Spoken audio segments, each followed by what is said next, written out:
Now to an update on a story that stunned people around the world and then uplifted them with the heroism of a passenger who'd never flown before, forced to land a plane at Palm Beach International after the pilot suffered a medical emergency. And now we're hearing from that pilot's doctor. WPTV's Ryan Hughes details the series of miracles, as he calls them, helping save his life.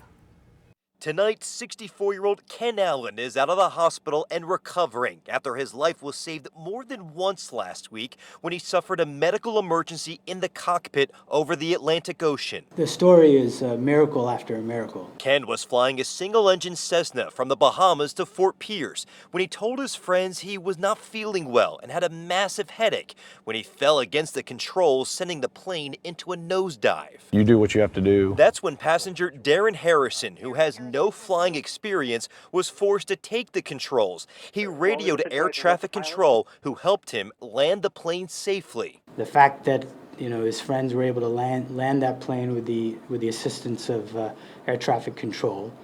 That in and of itself was quite a miracle. Once on the ground, Ken was rushed to St. Mary's Medical Center, showing symptoms consistent with a stroke. But he was transferred to Palm Beach Gardens Medical Center when doctors realized he needed complex cardiac care.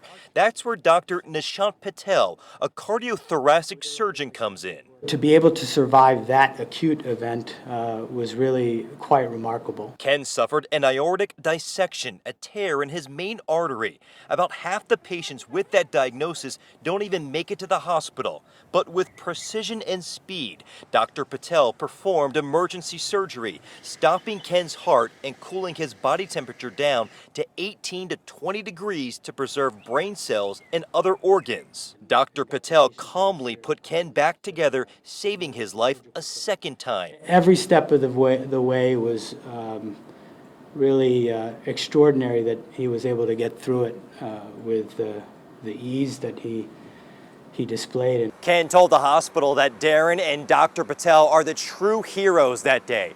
He was discharged on Monday. He is due for a checkup next week, and we're told his prognosis looks pretty good. In Palm Beach Gardens, Ryan Hughes, WPTV, News Channel 5. Incredible story. All right, thanks.